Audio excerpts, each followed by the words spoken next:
I hope you all are doing very good. तो हमने last videos में हमने बात कर रखी थी बहुत सारे कॉन्सेप्ट्स की, बहुत सारे टॉपिक्स की। तो आई होप आपने वो वीडियो सारे देखे होंगे और तभी इस वीडियो तक आए होंगे, है ना। डायरेक्ट अगर इस वीडियो पे आ जाओगे तो काफ़ी सारी चीज़ें मिस कर दोगे। तो प्लीज़ पहले पुराने वीडियोस देखना, उसके बाद यहाँ पे आना, ओके। तो चलिए, हमने लास्ट वीडियोस में प्रोकैरियोटिक सेल के बारे में बात करी थी बहुत ही अच्छे से, क्या क्या फीचर्स होते हैं प्रोकैरियोटिक सेल के। अब बात करते हैं यूकैरियोटिक सेल की, क्योंकि अपने आप में यूकैरियोटिक सेल बहुत ही कॉम्प्लिकेटेड सेल है। उसमें बहुत सारे सेल ऑर्गेनल्स पाए जाते हैं, बहुत सारे कंपोनेंट्स पाए जाते हैं। तो there are so many components of eukaryotic cell. ये जो मैंने यहाँ पे ब्लैक बोर्ड पे लिखा हुआ है, इसको भी हम बात करेंगे, बट अभी हम थोड़ा सा यहाँ पे आ जाते हैं कंपोनेंट्स ऑफ यूकैरियोटिक सेल के बारे में। तो वो कौन कौन से हो सकते हैं? वो हो सकते हैं सेल वॉल, वो हो सकते हैं plasma membrane, nucleus, endoplasmic reticulum,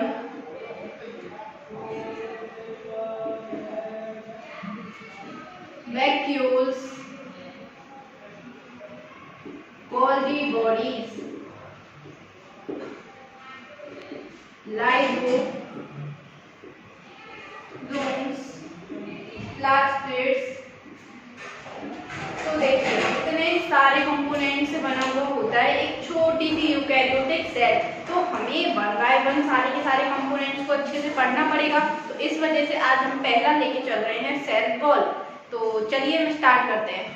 first component of the cell is cell wall.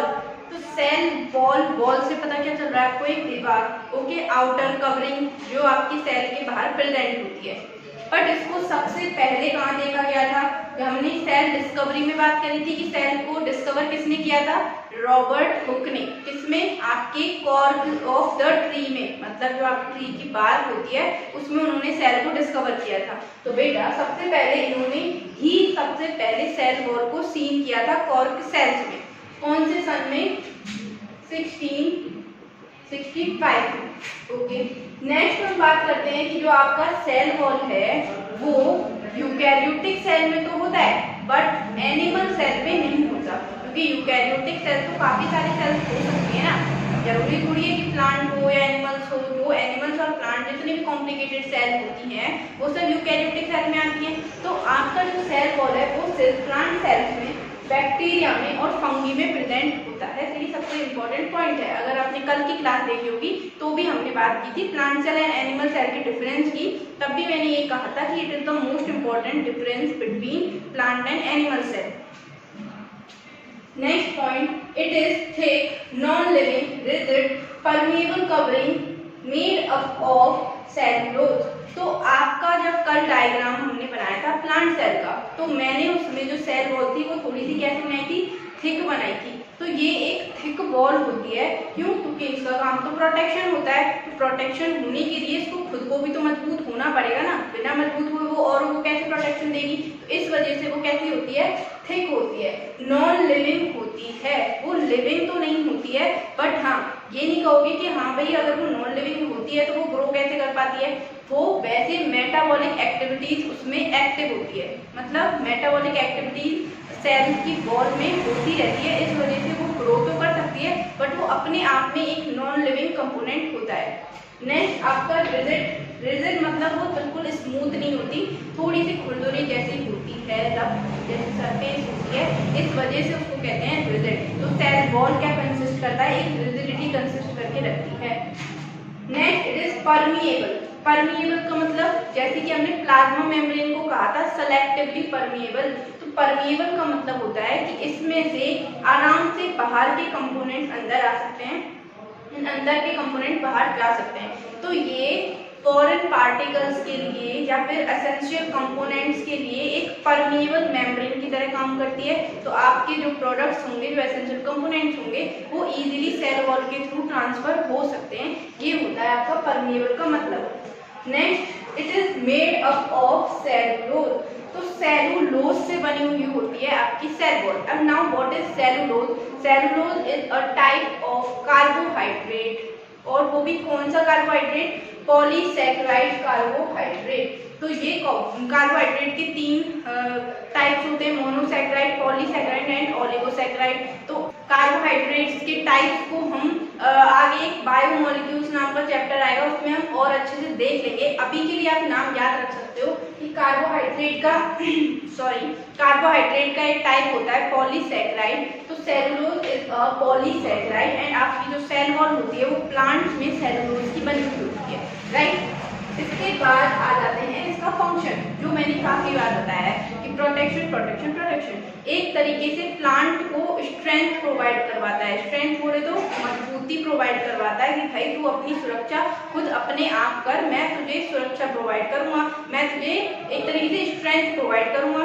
तो आपकी जो सेल वॉल है वो क्या प्रोवाइड करती है? स्ट्रेंथ प्रोवाइड करती है प्लांट को।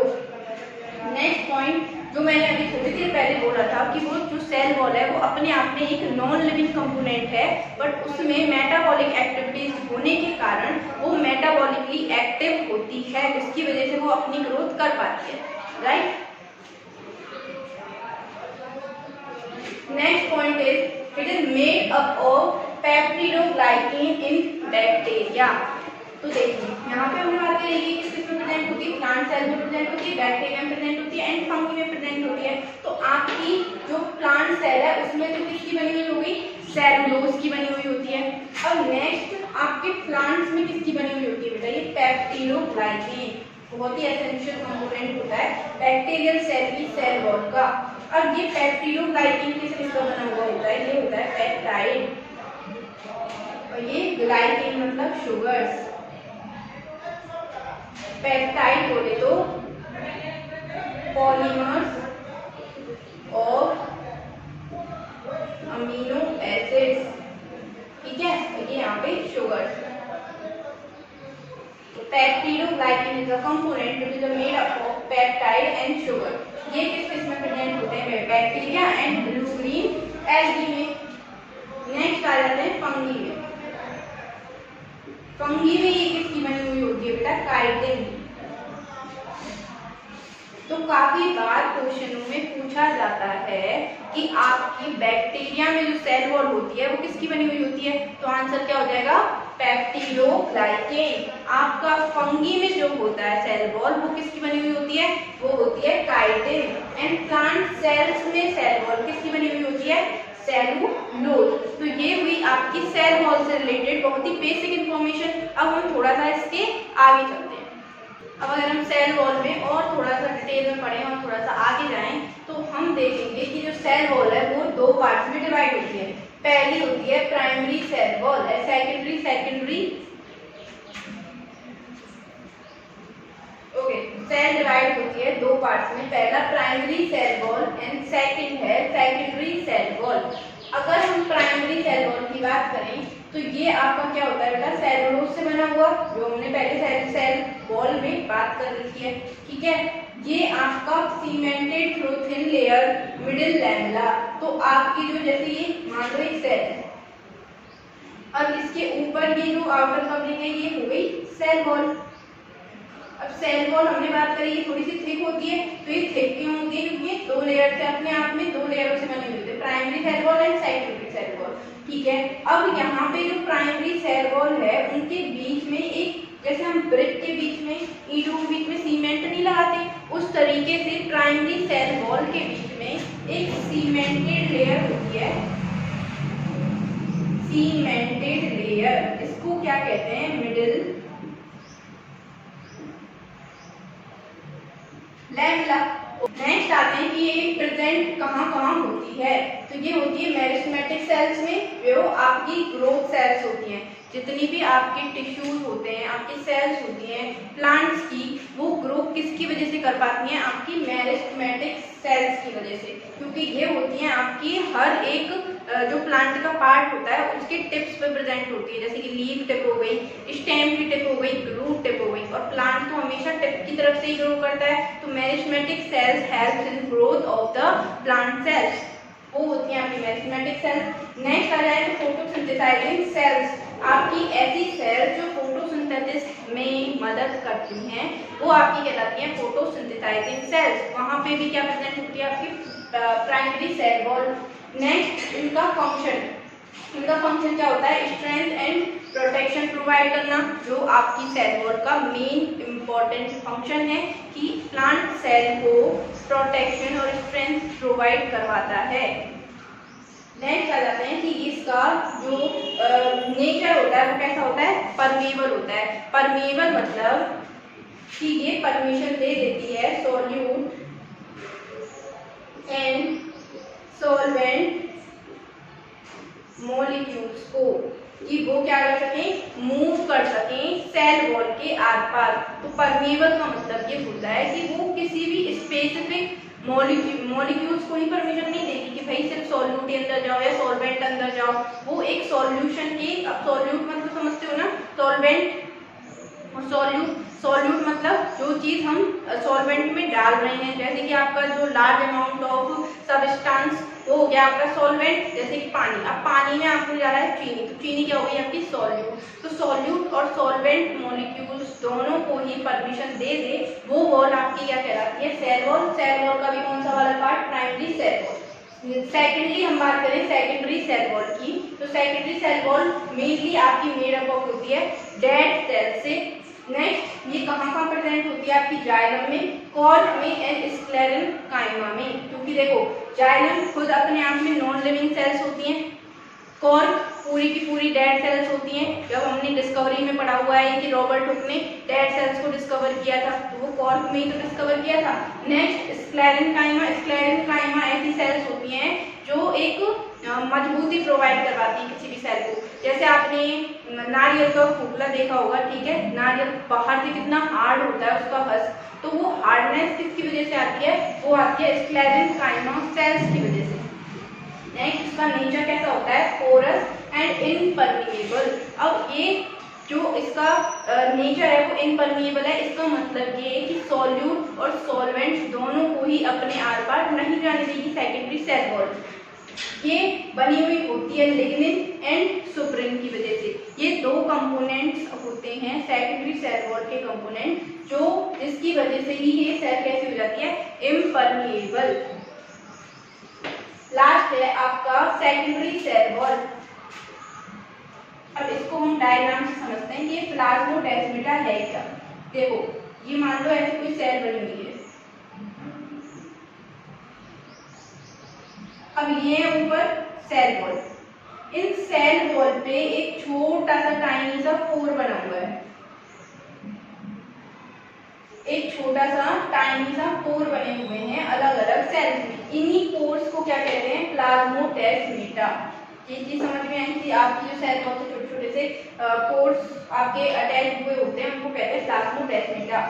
लाइंड बाय प्लाज्मा मेम्ब्रेन, क्योंकि सेल वॉल के ऊपर तो किसकी एक लेयर होती है, प्लाज्मा मेम्ब्रेन की। तो ये प्लाज्मोडेस्माटा किसके लाइन बाय है, प्लाज्मा मेम्ब्रेन के। Next form channels for control passage of small size particles between adjacent cell. अब एडजेसेंट सेल मतलब एक सेल के पास वाली सेल, अब यहाँ से इसको कोई भी मटेरियल को ट्रांसफर करना है, तो ये किसकी तरह काम कर रहे हैं, ये चैनल की तरह। चैनल मतलब एक रास्ता बना देते हैं कि अब जैसे मेरे साइड में कोई है, मुझे उसको पेन देना है तो मैं डायरेक्ट उसको पेन दे सकती हूँ, लेकिन अगर कोई दूर मुझसे कोई खड़ा हुआ है और मुझे उसको पेन दे के आना है तो मुझे वहां तक चल के जाना पड़ेगा। अब ये प्लाज्मोडेस्माटा क्या वर्क करते हैं कि उनकी साथी सेल्स मतलब एडजेसेंट सेल्स को उनके अंदर एक चैनल्स बना देते हैं, जिसकी वजह से स्मॉल साइज पार्टिकल्स का जो पासेज है, जो रास्ता है वो इजीली हो जाए। तो ये हमारा सेल वॉल यहाँ पे कंप्लीट होता है। नेक्स्ट टॉपिक हम कर लेते हैं प्लाज्मा मेम्ब्रेन। चलिए बेटा, सेल वॉल आपकी कंप्लीट हो चुकी है। अब नेक्स्ट हम करेंगे क्या, प्लाज्मा मेम्ब्रेन। अब प्लाज्मा मेम्ब्रेन की हमने काफी बार बात करी हुई है लास्ट वीडियोज में, है ना। तो अब प्लाज्मा मेम्ब्रेन क्या होता है बेटा, कोई भी सेल की आउटर कवरिंग, इसके अंदर होती है सेल वॉल, जो भी किसमें प्रेजेंट होती है, प्लांट, बैक्टीरिया एंड फंगी में। सबों में तो ये सेल वॉल होती भी नहीं है। अब आउटर मोस्ट लेयर क्या हो गई आपकी प्लाज्मा मेम्ब्रेन। अब प्लाज्मा मेम्ब्रेन इसको और क्या कह सकते हैं, प्लाज्मा लेमा और सेल मेम्ब्रेन। तो इसके 3 नाम होते हैं, पहली बात तो प्लाज्मा मेम्ब्रेन, दूसरा सेल मेम्ब्रेन या फिर प्लाज्मा लेमा। ये चीज यहाँ तक क्लियर हो जानी चाहिए कि इसके 3 नाम होते हैं। तो ये किसी भी नेम से आपसे पूछी जा सकती है। दूसरी बात करें कि इसका नेचर कैसा होता है। इसका नेचर होता है थिक, डेलिकेट एंड इलास्टिक। तो जैसे हमने सेल वॉल में बात की थी कि सेल वॉल कैसी होती है, थिक, तो उसी तरीके से प्लाज्मा मेम्ब्रेन भी कैसी होती है, थिक होती है। और डेलिकेट एंड इलास्टिक का मतलब थोड़ी देर में आपको बहुत अच्छी तरीके से समझ में आ जाएगा। डेलिकेट मतलब होता है थोड़ी सी नाजुक, एंड इलास्टिक मतलब आप उसको इलास्टिसिटी उसमें जिसमें प्रेजेंट हो वो चीज आपकी क्या कहलाती है, इलास्टिक। नेक्स्ट इसका नेचर होता है selectively permeable membrane. Selectively permeable membrane को हमने अच्छे से इस कॉन्सेप्ट को पहले समझ रखा है कि इसका मतलब है सेलेक्टिवली परमिएबल का कि कुछ सेलेक्टेड आइटम्स को ही अपने अंदर पास करने की परमिशन दे सकती है, सारे के सारे एलिमेंट्स को परमिशन नहीं मिलती है। तो सेलेक्टिवली परमिएबल का मतलब ये होता है कि सेल के अंदर से कुछ सेलेक्टेड आइटम ही बाहर जा सकते हैं और कुछ सेलेक्टेड आइटम्स ही अंदर आ सकते हैं। Living boundary providing and between intracellular and extracellular environment। अब इस पॉइंट को समझने के लिए हमें एक डायग्राम की जरूरत पड़ेगी। है सेल। अब सेल के अंदर काफी सारे कंपोनेंट्स हो सकते हैं, न्यूक्लियस हो सकता है, हमारा एंडोप्लाज्मिक रेटिकुलम हो सकता है, आपकी गोल्गी बॉडीज हो सकती हैं, आपके लाइसोसोम्स हो सकते हैं, साइटोप्लाज्म हो सकता है, आपके राइबोसोम्स हो सकते हैं, जो हमने कल डायग्राम्स में पढ़े हुए, राइट। अब मैंने ये सारी चीजें क्यों कही है, क्योंकि ये सेल के अंदर वाला पार्ट है। अब ये अंदर वाला पार्ट है, इस वजह से इसको क्या कहते हैं, intra cellular environment. But cell के बाहर भी तो कुछ एनवायरनमेंट है। मान लो ये खाली स्पेस है, ये खाली स्पेस क्या हो गया सेल के लिए, एक्स्ट्रा सेलुलर एनवायरनमेंट। तो ये प्लाज्मा मेम्ब्रेन जो है ये एक्चुअली में कर क्या रही है, ये एक बाउंड्री बना रही है किस किस के बीच में, एक्स्ट्रा सेलुलर एनवायरनमेंट के और इंट्रा सेलुलर एनवायरनमेंट के। बस यही तो है ये पॉइंट कि living boundary providing between intra cellular and extra cellular environment, that's it, है ना। अब आपका जो प्लाज्मा मेम्ब्रेन है वो किस किस सेल्स में प्रेजेंट होती है, वो आपकी प्रोकैरियोटिक एंड यूकैरियोटिक सेल्स में प्रेजेंट होती है। तो ये एक ऐसा सेल ऑर्गेनिज्म है जो बोथ टाइप ऑफ सेल्स में प्रेजेंट होती है। और दूसरी चीज, चाहे प्लांट सेल हो चाहे एनिमल सेल हो, सब में प्रेजेंट होती है। अब इससे पहले हमने सेल वॉल देखी थी, तो उसकी तरह ये नहीं है कि सेल वॉल सिर्फ प्लांट्स में प्रेजेंट हो और एनिमल्स में ना हो, ठीक है। ये सारे की सारी लिविंग ऑर्गेनिज्म में प्रेजेंट होती है। अब हम इसको आगे देखते हैं। जैसे हमने सेल वॉल की कंपोजिशन देखी थी कि सेल वॉल किससे बनी हुई होती है, अलग अलग लिविंग ऑर्गेनिज्म में अलग अलग कंपोनेंट्स की बनी हुई होती है। अब अगर हम थोड़ा सा रिवाइज करें तो आपका प्लांट्स में सेल वॉल किसकी बनी हुई होती थी, सेलुलोज, और बैक्टीरिया में पेप्टिडोग्लाइसिन की, वहीं फंगी में बनी हुई होती है काइटिन की। तो यहाँ पे प्लाज्मा मेम्ब्रेन की बात करें तो इसकी कंपोजिशन 3 पार्ट में डिवाइड होते हैं। पहला आपका लिपिड्स, दूसरा आपका प्रोटीन और तीसरा होता है आपका कार्बोहाइड्रेट्स। लिपिड्स आपके होते हैं लगभग 40%। अब लिपिड्स में भी आपके होते हैं फॉस्फोलिपिड और कोलेस्ट्रॉल।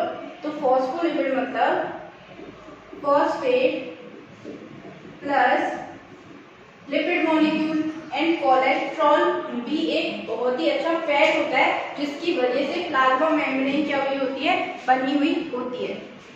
सेकंड प्रोटीन, प्रोटीन के लगभग 50% पार्ट होता है प्लाज्मा मेम्ब्रेन में। प्रोटीन भी कितनी तरीके के हो सकते हैं, integral and peripheral.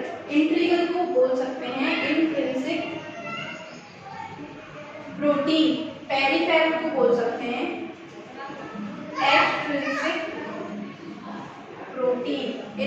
One by one detail में अभी देखने वाले हैं। कार्बोहाइड्रेट्स का 1 to 10% ही होता है प्लाज्मा मेम्ब्रेन की कंपोजिशन में।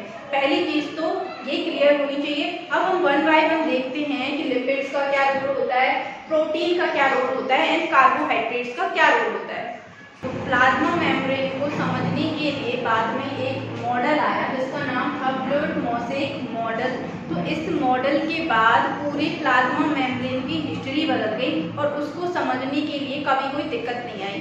तो ये मॉडल आखिर क्या था, कैसे इसने प्लाज्मा मेम्ब्रेन को एक्सप्लेन किया, वो हम अब अच्छे से समझने वाले हैं। ओके, तो नई बात ये कि फ्लूइड मोज़ेक मॉडल किसके द्वारा दिया गया था? ये दिया गया था सिंगर एंड निकोलसन इन 1972। तो द क्वेश्चन पहले तो यही बन जाता है कि आपका जो फ्लूइड मोज़ेक मॉडल है वो किसके द्वारा दिया गया था? Answer is Singer and Nicolson. कौन सी सन में? 1972 में। अब 1972 से पहले जितनी भी स्टडी हुई थी उस टाइम पे इलेक्ट्रॉनिक माइक्रोस्कोप की डिस्कवरी इतनी नहीं थी। ठीक है, तो जब इलेक्ट्रॉन माइक्रोस्कोप इतना पॉपुलर नहीं था, उतना लोग जानते नहीं थे, तो उस टाइम पे स्टडी करना थोड़ा सा मुश्किल था। लेकिन जब इलेक्ट्रॉन माइक्रोस्कोप आया तो प्लाज्मा मेम्ब्रेन को अच्छे से स्टडी किया गया। किसके द्वारा? सिंगर और निकोलसन के द्वारा। और उन्होंने देखा कि प्लाज्मा मेम्ब्रेन की जो स्ट्रक्चर है वो थोड़ी सी मोज़ेक पैटर्न में बनी हुई है और वो किसके किसके कंपोजिशन से बनी हुई है? लिपिड, प्रोटीन और कार्बोहाइड्रेट। तो अगर हम पहले कंपोजिशन की बात करें वो है फॉस्फोलिपिड्स। तो phospholipids are the lipids which are made up of phosphate plus lipids. अब जो फॉस्फोलिपिड्स होते हैं इनके ऊपर प्रोटीन का अरेंजमेंट होता है। किस पैटर्न में? मोज़ेक पैटर्न में। अब वो कैसे होता है वो हम डायग्राम के थ्रू समझेंगे। फॉस्फोलिपिड्स पहली चीज अरेंज इन बाइलेयर। अब हमें बाइलेयर को समझने से पहले फॉस्फोलिपिड्स की स्ट्रक्चर को एक बार देखना होगा।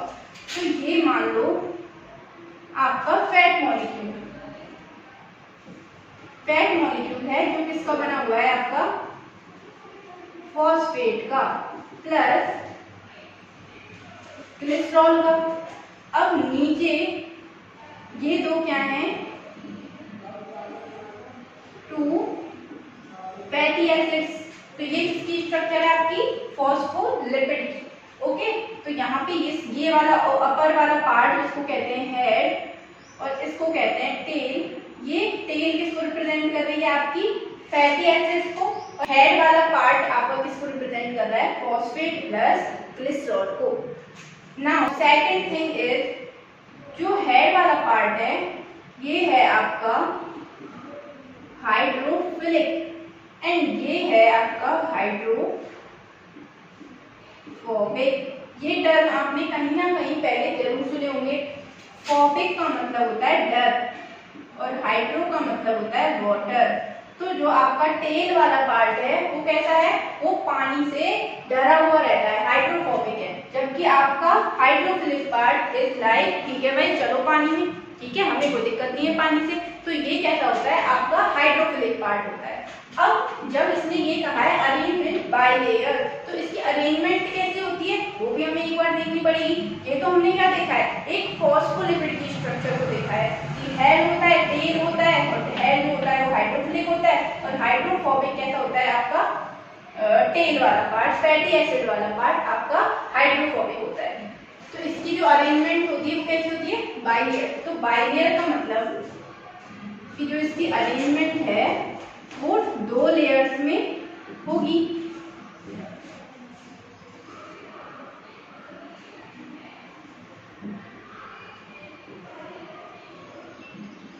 अभी हम थोड़ी देर पहले एक और चीज पढ़ के आए हैं कि आपका सेल से बाहर वाला पार्ट, मतलब ये जो स्पेस आपको दिख रहा है ये क्या हो गया? एक्स्ट्रा सेलुलर पार्ट या एक्स्ट्रा सेलुलर एनवायरनमेंट। और यहाँ पे मान लो ये है सेल के अंदर वाला पार्ट, तो ये क्या हो गया? इंट्रा सेलुलर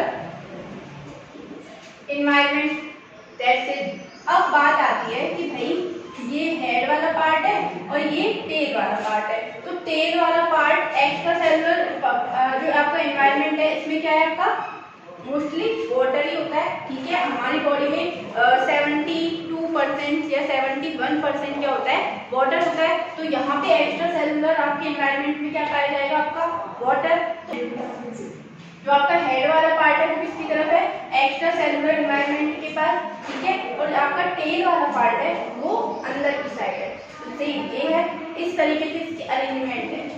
अब यहाँ पे बीच में ये अरेंजमेंट किसकी है, ये होते हैं आपके कोलेस्ट्रॉल।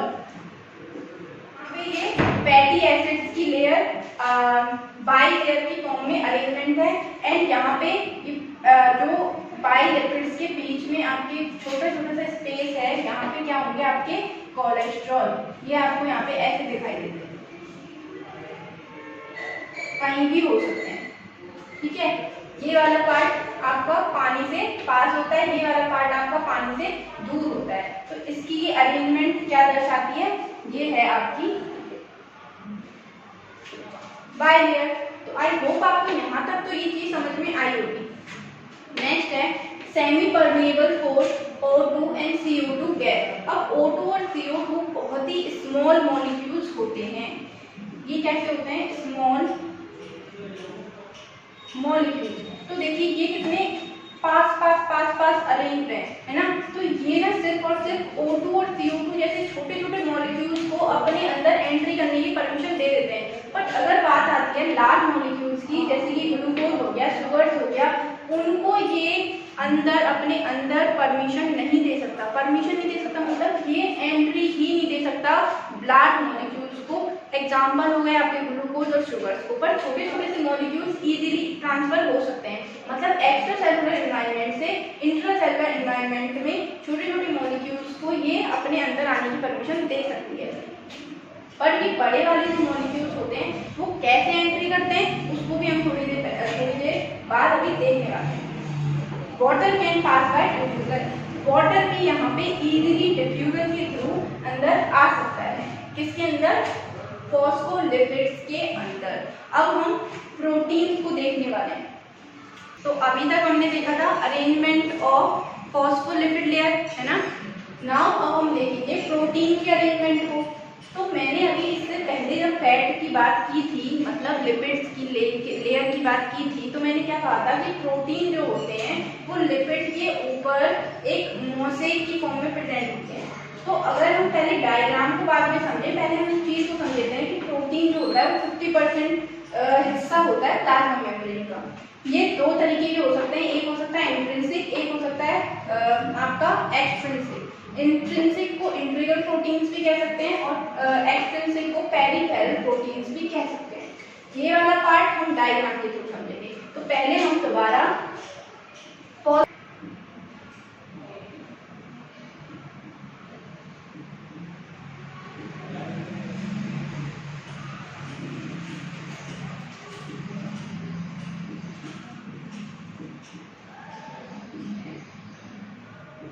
अब हमने कहा कि प्रोटीन फैट के ऊपर मोज़ेक फॉर्म में प्रेजेंट होते हैं। तो मोज़ेक फॉर्म मतलब देखिए पहली चीज हम समझेंगे एक्सट्रिंसिक प्रोटीन कहाँ प्रेजेंट होते हैं। एक्स का मतलब होता है बाहर। तो ये जो लिपिड के बाहर वाली जो साइड होगी यहाँ पे क्या प्रेजेंट हो सकते हैं, extrinsic protein. Now intrinsic protein की बात करें तो इंट्रिंसिक प्रोटीन आपके सेल के अंदर प्रेजेंट हो सकते हैं, ऐसे यहाँ पे, ठीक है, ऐसे आपके प्रेजेंट हो सकते हैं। बट दो तरीके के इंट्रिंसिक प्रोटीन हो सकते हैं। पहला तो पार्शियली इम्बेडेड, सेकंड आपका टोटली इम्बेडेड। तो जो मैंने ये वाली स्ट्रक्चर बनाई है ये क्या है आपकी पार्शियली इम्बेडेड, क्योंकि ये लिपिड की लेयर में पूरी तरीके से इम्बेडेड नहीं है, पार्शियली इम्बेडेड है। तो अब कहोगे कि भाई टोटली इम्बेडेड कैसे होगा। तो टोटली इम्बेडेड बनाने के लिए हमें ये बीच में से इसको जगह देनी पड़ेगी। हम क्या करेंगे,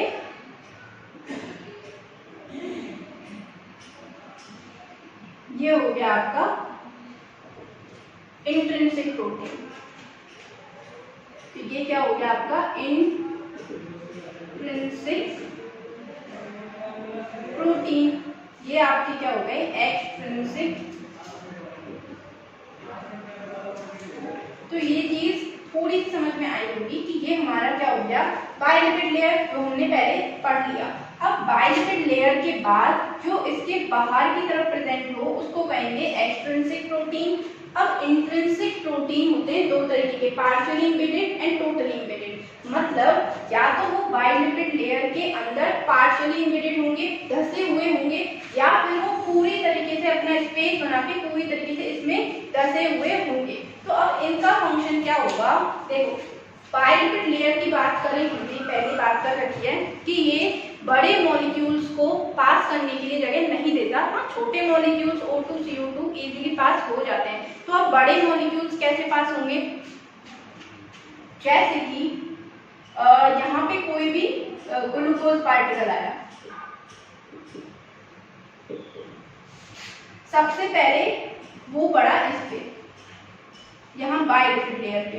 तो बाइलिपिड लेयर पे वो पड़ा, लेकिन अब वो एंट्री तो दे नहीं सकता।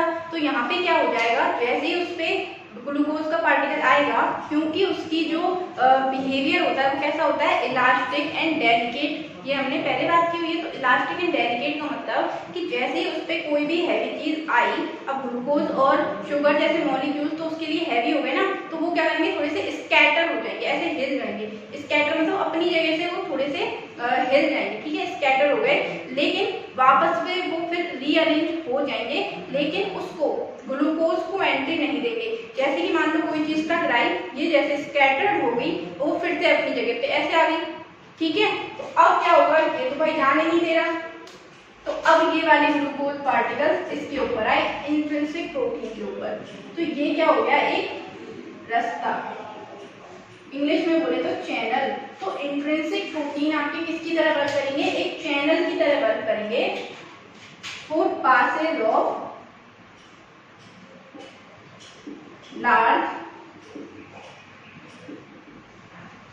पार्टिकल्स। तो आपकी ये चीज यहाँ पे क्लियर होनी चाहिए कि आपका जो बाइलिपिड लेयर है वो इलास्टिसिटी और डेलिकेट होने की वजह से बड़े मॉलिक्यूल्स को एंट्री नहीं देता। अगर उस पर कोई भी हैवी चीज पड़ती है तो वो अपनी जगह से स्कैटर हो जाते हैं, फैल जाते हैं, पर थोड़ी देर में वो फिर से अपनी रीअरेंज हो जाते हैं, अपनी पोजीशन पे वापस आ जाते हैं। लेकिन जैसे ही ये बड़े मॉलिक्यूल इस पे पड़ते हैं इंट्रिंसिक प्रोटीन पे, तो ये क्या करेगा, एक रास्ता प्रोवाइड करेगा, एक चैनल प्रोवाइड करेगा, जिसके थ्रू ये एक्सटर्नल या एक्स्ट्रा सेलुलर इन्वायरमेंट से वो कहाँ आ जाएंगे, इंट्रा सेलुलर इन्वायरमेंट में। तो ये सेल के बाहर थे ग्लूकोज पार्टिकल, प्रोटीन के थ्रू कहाँ पे आ गए, इन सेल के अंदर आ गए। तो ये किसका काम हो गया, इंट्रिंसिक प्रोटीन का। और एक्सट्रिंसिक प्रोटीन आपके बाइलिपिड लेयर को स्ट्रेंथ प्रोवाइड करते हैं। तो ये चीज हमारे हो गई प्रोटीन की। प्रोटीन के फंक्शन यहाँ पे आपको समझ में आ गए होंगे। अगेन प्रोटीन के फंक्शंस को एक बार और डिटेल में देखते हैं। तो आपका जो प्रोटीन है वो कैसे वर्क करेंगे, आपके ट्रांसपोर्टर की तरह। ट्रांसपोर्टर का क्या मतलब होता है, एक जगह से किसी चीज को दूसरी जगह पे लेके जाना। तो भाई वो तो ये कर ही रही है ना। देखिए आपके ग्लूकोज पार्टिकल को एक्स्ट्रा सेलुलर एनवायरनमेंट से कहाँ ले आई, इंट्रासेलुलर एनवायरनमेंट में। दूसरा होता है आपका एंजाइम। तो आपके यहाँ पे एंजाइम की तरह कौन वर्क करेंगे, पहली चीज तो एंजाइम्स क्या होते हैं, किसी भी बायोकेमिकल प्रोसेस को थोड़ी सी स्पीड देने के लिए आपके क्या यूज होते हैं, एंजाइम्स। तो एंजाइम्स आपके ये हो गए ना एक्स्ट्रा या एक्सट्रिंसिक प्रोटीन, जो आपके लिपिड के ऊपर होते हैं। ये एक्चुअली किसकी तरह वर्क करते हैं, एंजाइम्स की तरह, ताकि ये वाली जो प्रोसेस है वो बहुत ही इजी हो जाए। Second, cell signal. अब सेल सिग्नल का मतलब क्या है, देखिए प्लाज्मा मेम्ब्रेन का तो काम ही है ना कि कुछ सेलेक्टेड आइटम्स को अंदर जाने देना। तो वो सेलेक्टेड आइटम्स कैसे पता चलेंगे कि यहाँ पे क्या होगा, इनको कोई भी फॉरेन पार्टिकल आया तो भाई प्लाज्मा मेम्ब्रेन को पता होगा कि ये जो फॉरेन पार्टिकल है इसको सेल के अंदर नहीं जाने देना है, ठीक है। जबकि जो ग्लूकोज पार्टिकल आया वो उसे पता है कि भाई ये सेल के लिए कुछ एसेंशियल है, अच्छा है, इस वजह से उसको परमिशन दे देते हैं। इसी चीज को क्या कहते हैं, सेल सिग्नलिंग। तो सेल सिग्नलिंग का मतलब है कि प्लाज्मा मेम्ब्रेन को प्रोटीन्स ही बताते हैं कि ये सेल को परमिशन देनी है आने की और इस सेल को नहीं देनी। सेकंड है सेल एडेशन। एडेशन का मतलब क्या है कि सेल एक दूसरी सेल से चिपकी हुई रहती है। तो वो किसकी वजह से, क्योंकि पे क्या है, प्रोटीन। इन्हीं प्रोटीन की वजह से वो दूसरी सेल से चिपकी हुई रहती है। अब अगर जितनी ज्यादा एडिशन होगा उतना ही ज्यादा तो सेल क्या बना पाएगी, टिश्यूज। क्योंकि सेल बहुत सारी सेल मिलकर क्या बनाती है, टिश्यूज। और जब टिश्यूज एक दूसरे के पास आएंगे तो क्या बनेगा, ऑर्गन। तो इस वजह से सेल में एडिशन होना जरूरी है। तो वो एडिशन किसकी वजह से होता है, प्रोटीन की वजह से। नेक्स्ट है सेल रिकॉग्निशन। तो सेल रिकॉग्निशन का मतलब होता है कि कोई भी फॉरेन पार्टिकल्स को और या फिर टॉक्सिक मटेरियल को पहचानना। तो ये रिकॉग्निशन का मतलब क्या है कि आपका पहचानना किसी चीज को, ठीक है। तो वो किसकी वजह से हो पाता है, प्रोटीन की वजह से। कि भाई ये सेल आपका, मान लो कोई बैक्टीरिया है, बैक्टीरियल सेल क्या हो गई, आपकी हार्मफुल सेल हो गई, तो इसको परमिशन देनी है आने की या नहीं देनी, वो किसकी हेल्प से पता चलता है, प्रोटीन की हेल्प से। नेक्स्ट है आपका सेल आइडेंटिफिकेशन।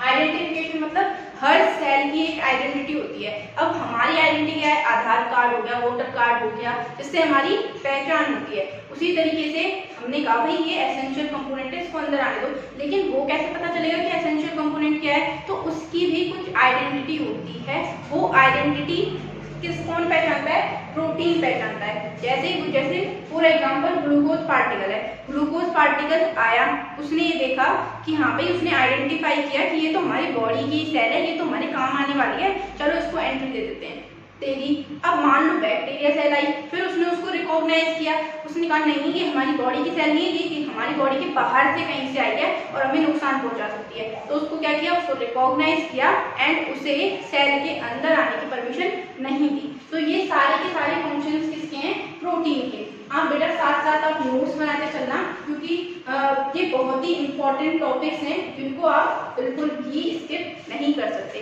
तो आप यहाँ पे स्क्रीनशॉट ले सकते हो या फिर आप अपने नोट्स को बना सकते हो।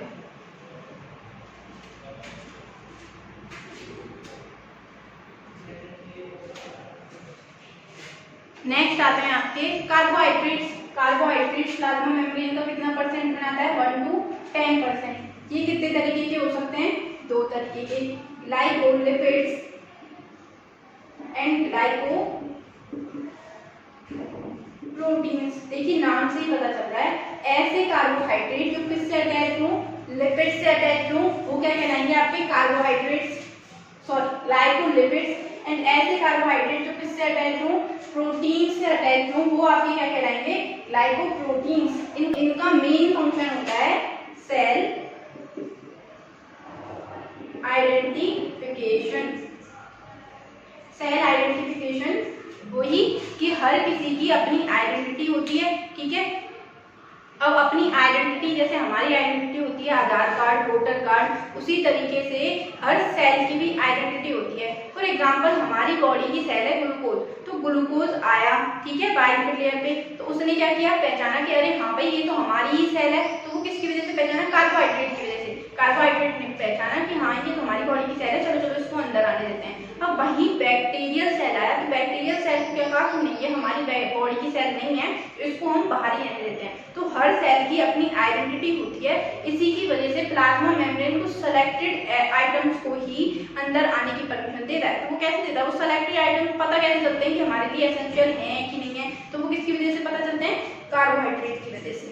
तो यहाँ पे हमारी प्लाज्मा मेम्ब्रेन की कंपोजिशन होती है खत्म। तो हम इसके बाद थोड़े से फंक्शंस देख लेते हैं प्लाज्मा मेम्ब्रेन के, और ये टॉपिक आपका यहाँ पे खत्म हो जाएगा। फिर हम नेक्स्ट वीडियो में न्यू टॉपिक लेंगे। ये है बेटा आपके last functions of cell membrane, जिनको हम पहले से पढ़ के आ चुके हैं। तो हम बस एक 1 by 1 पॉइंट को रीड करेंगे।